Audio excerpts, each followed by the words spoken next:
नमस्कार, knocking-news.com में आपका स्वागत है। मैं हूं गिरिजेश वशिष्ठ। आज हम सरल भाषा में कठिन चीज समझेंगे।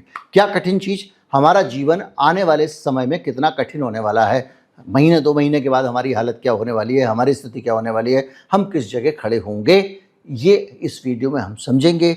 जो हमारे पास ताज़ा इन्फॉर्मेशन है उसके आधार पे हम जानेंगे कि निकट भविष्य में हमारे साथ क्या होने वाला है, हमारी नौकरियों का क्या होने वाला है, हमारे अफोर्डेबिलिटी का क्या होने वाला है, हम किस्तें चुका पाएंगे नहीं चुका पाएंगे, तमाम सारी चीज़ें, आपकी फैक्ट्री, आपकी दुकान की सिचुएशन क्या होने वाली है, क्या संकेत हमको अर्थव्यवस्था से मिल रहे हैं, हम किस तरफ जा रहे हैं। मैं हूं गिरिजेश वशिष्ठ, आप देख रहे हैं नॉकिंग न्यूज़ का यूट्यूब चैनल।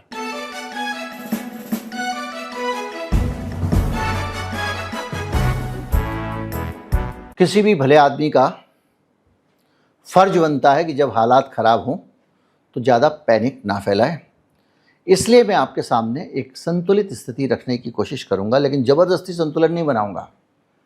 झूठ और सच में कोई बैलेंस नहीं होता है, सच सच होता है।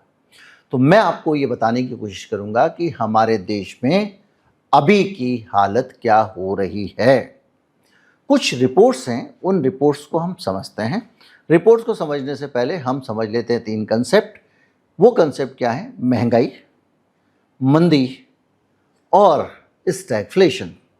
ये तीनों क्या होते हैं? महंगाई का मतलब यह है कि कल चीज़ 10 रुपये की मिल रही थी, आज 15 की मिल रही है। जैसे दूध के दाम बढ़ जाते हैं, जैसे अखबार के दाम बढ़ जाते हैं, जैसे तेल के दाम बढ़ जाते हैं। एक साल में आप देखें 45% से ज़्यादा तेल महंगा हो गया खाने का। ये सब चीज़ें जब बढ़ जाती हैं, अभी कहीं देख लीजिए आप उदाहरण, अमूल का दूध महंगा हो गया, ब्रेड 5 रुपये महंगी हो गई, आपका तेल जो है पेट्रोल पंप पे तेल दाम बढ़ गए 4 रुपये। तो ये तमाम सारी चीज़ें जो है महंगी हो गई, लेकिन आपका वेतन आपको मिल रहा है थोड़ा ऊपर ही जा रहा है, ठीक है। अप्रेजल लगेगा एनुअल, तो ये महंगाई है, ठीक है। आपका अप्रेजल लगेगा 5%, महंगाई बढ़ जाएगी 10%, पर इसको महंगाई कहा जाता है। ये भी आपके जीवन पे खतरनाक बुरा असर डालती है। कुछ लोग कहते हैं कि पहले तो तुम्हारा महंगाई हो गई तो क्या हुआ, तुम्हारा वेतन भी तो बढ़ गया, लेकिन वो रेशियो जब तक आप कैलकुलेट ना करें इतनी सरल कहानी नहीं है। खैर, दूसरी चीज़ होती है आपकी मंदी। मंदी का मतलब यह है कि आपके सामान नहीं बिक रहा है, ग्राहक नहीं आ रहा है, ग्राहकी नहीं है, और ग्राहकी नहीं है तो फैक्ट्री में माल कम बन रहा है। फैक्ट्री में माल कम बन रहा है तो ऐसे में जो लोग वहाँ काम करते हैं फैक्ट्री में, उन लोगों की नौकरी पे खतरा है। क्योंकि फैक्ट्री वाला क्या करे, फैक्ट्री वाले ने अगर मान लीजिए किस्तों पे कुछ लेके मशीन लगाई हुई है, ऐसा तो है नहीं मशीन हटा देगा वो, उसको किस्त चुकानी होती है। फैक्ट्री छोटी तो नहीं कर देगा वो, उसके सारे खर्चे वैसे ही चल रहे हैं, बिजली का बिल भी उसको देना है, पानी का भी देना है, टैक्स भी देना है। तो वो एक आदमी होता है केवल कर्मचारी, जिसको कम ज़्यादा कर सकता है वो, तो सबसे पहले कर्मचारी की नौकरी जाती है, आप ऐसे समझिए। तो नौकरी जाएगी, कर्मचारी नौकरी जाएगी तो वो बेचारा को सामान ही नहीं खरीद पाएगा, सामान नहीं खरीद पाएगा तो बाज़ार में और दुकानदारी कम हो जाएगी। ये अलग अलग स्तर पे होता है, अलग अलग जगहों पर होता है, अलग अलग पॉइंट पे होता है, और इस तरह से चीज़ें धीमी धीमी होती चली जाती हैं। ये कहलाती है मंदी।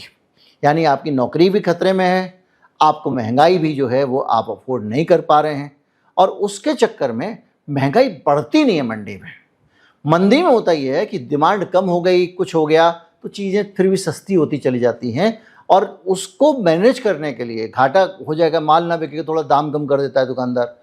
उसको कम करने के लिए जो है वो स्टाफ को निकालते रहते, कुछ करते थे। लेकिन मंदी मतलब काम धंधे कमज़ोर पड़ना और लोगों की नौकरियां जाना, पर दाम नहीं बढ़ता है।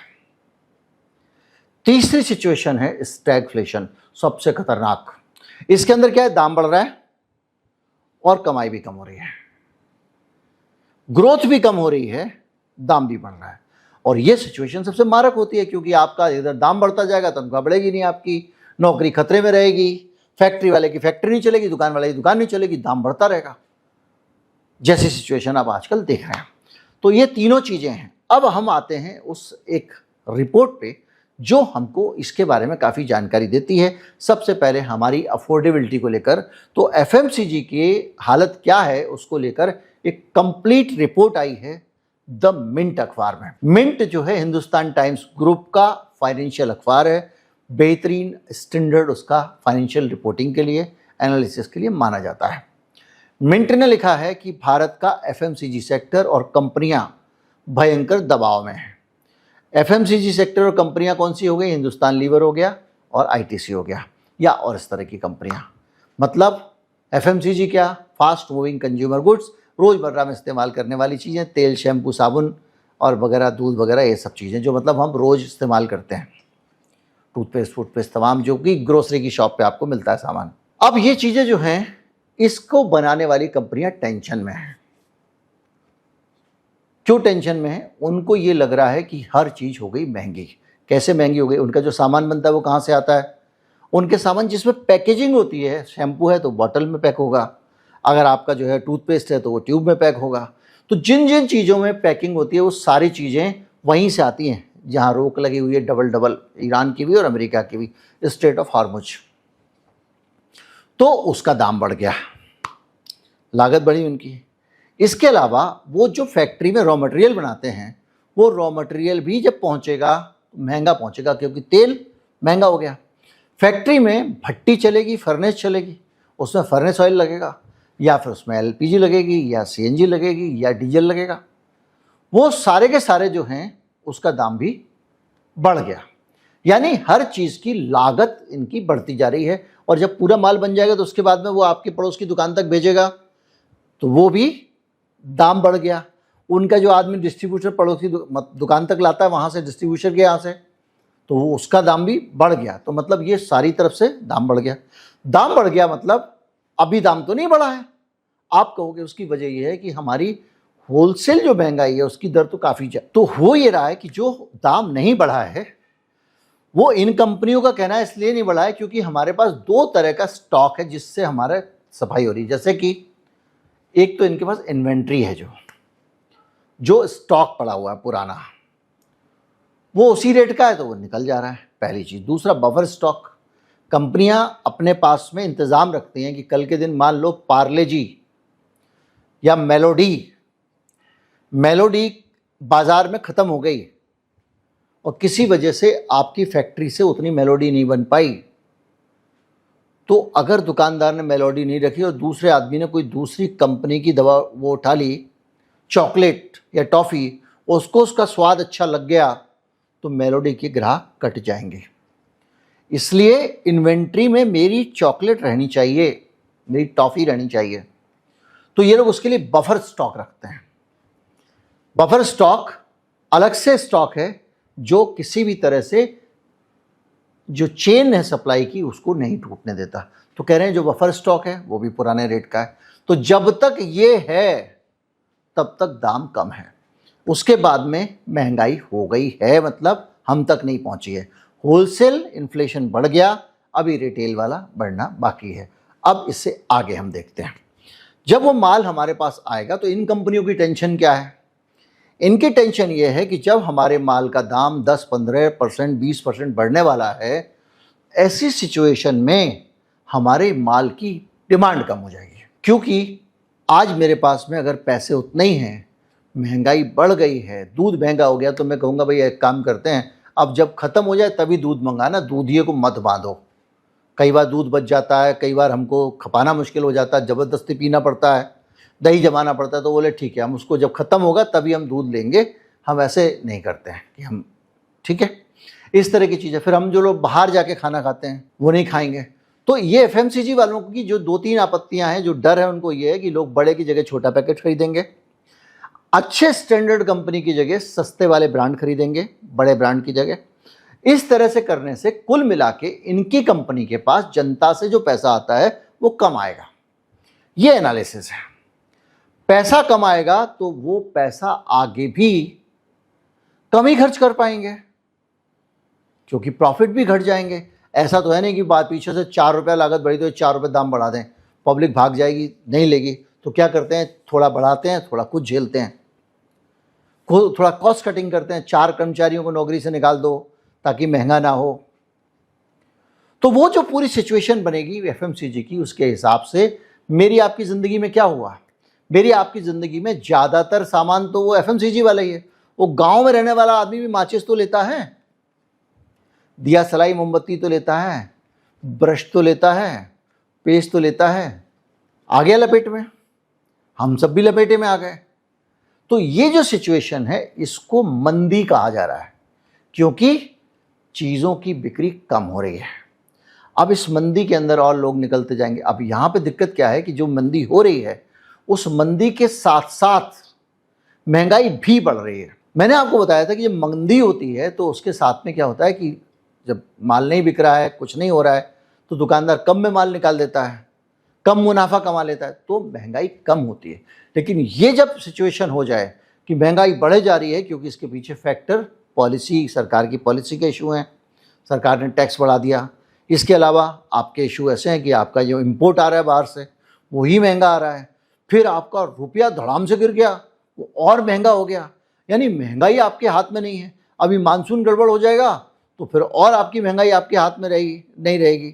तो तेल का, रुपए का, मानसून का, ये सारे फैक्टर आपके हाथ में नहीं है और इस वक्त ये सारे काबू से बाहर चल रहे हैं। तो जब महंगाई बढ़े जा रही है, कारोबार में मंदी है, इस बीच में महंगाई को काबू करने के लिए क्या करेगा आरबीआई? ब्याज बढ़ा देगा। मैं कई बार बता चुका हूं कि वो पैसे को छीन लेते जनता से, जनता में पैसे की सप्लाई को कम करते हैं ताकि जनता कम खर्च करे।